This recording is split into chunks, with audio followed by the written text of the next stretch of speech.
Good morning. Welcome to Lake Julian Park.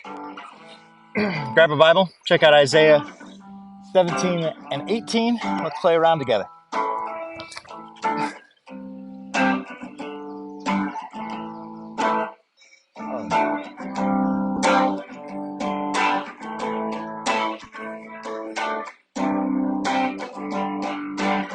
Isaiah 17 continues these oracles of judgment against various cities and nations. This time it's against Damascus. We're told that it'll be burned over, a heap of ruins, and destroyed. The passage says that Damascus will become like the glory of Israel, and I think that's because Damascus has actually done such damage to Israel. They're saying they're going to be alike for the day.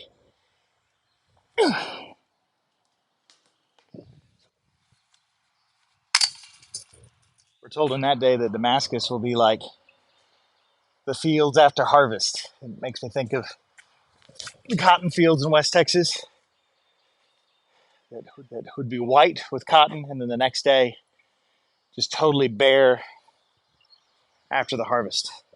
And in this passage, foretelling destruction, we see the hope that in that day, a man will look on his Maker and see the Holy One of Israel and give up all of his altars and idols and incense. So destruction brings about hope.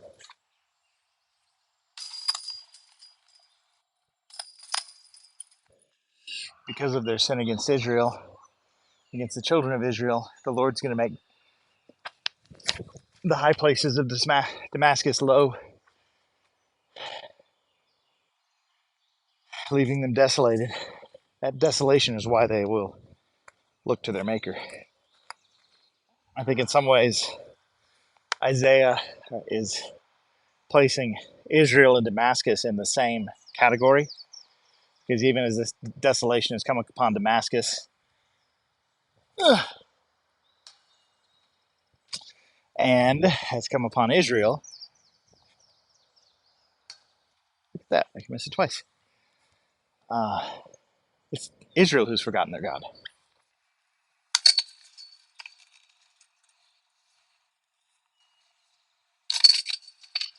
Verse 10 tells us that because they've forgotten God, though they harvest, or though they plant and fertilize, they won't reap the harvest.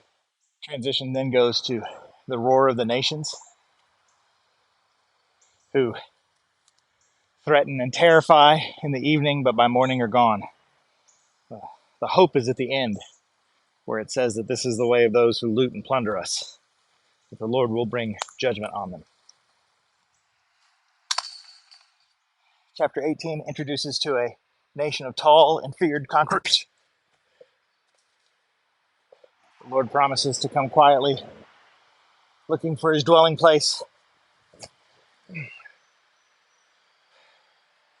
even as he will bring more destruction, lopping off, pruning, leaving the high places bare for the wild animals. Again, at that time, the Lord will send out messengers for that nation to come and see what he's done. In that day, that very same feared nation will bring tribute to the Lord.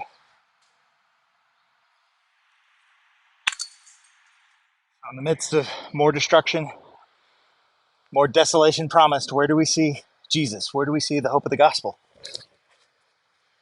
I think it's in a couple of places. I'm helped that in chapter 18, it's the Lord who's doing the pruning. Whoo! And we also see that it's the Lord who gets the glory.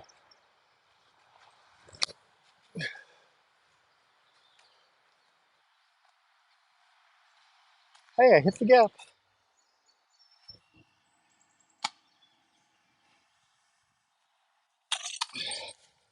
I think we also see the good news in the Lord explaining why judgment and desolation has come, because they've forgotten the Lord their God. They're not left in the dark about why all this is happening. Also, the Lord's kindness, that when we're at the end of our rope, He draws our attention to Him. We remember our Creator when there's nothing else to look at.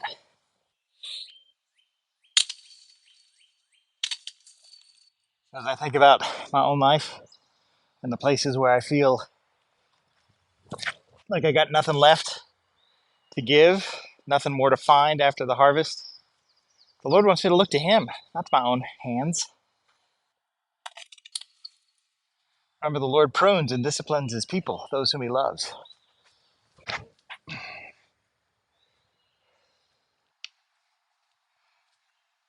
It's not Isaiah, but that is pretty beautiful.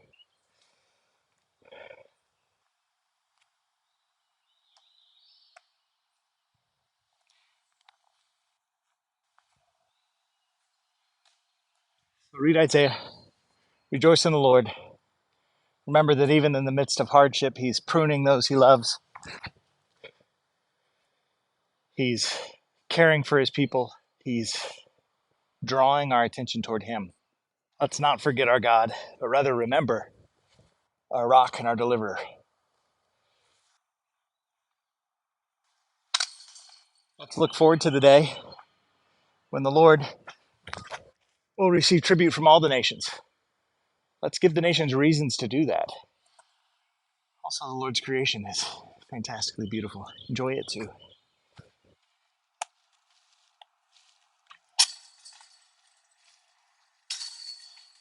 So rejoice in the Lord today. Keep reading Isaiah. And I'll see you next time.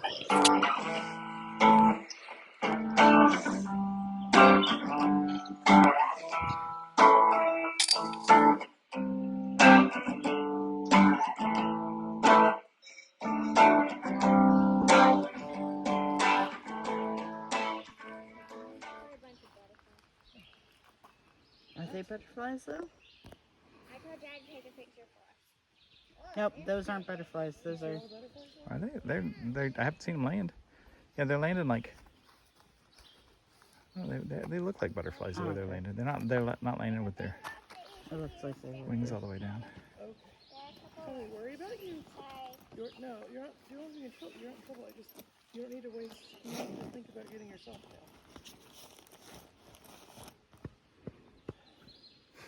I don't know why they're all hanging out right there.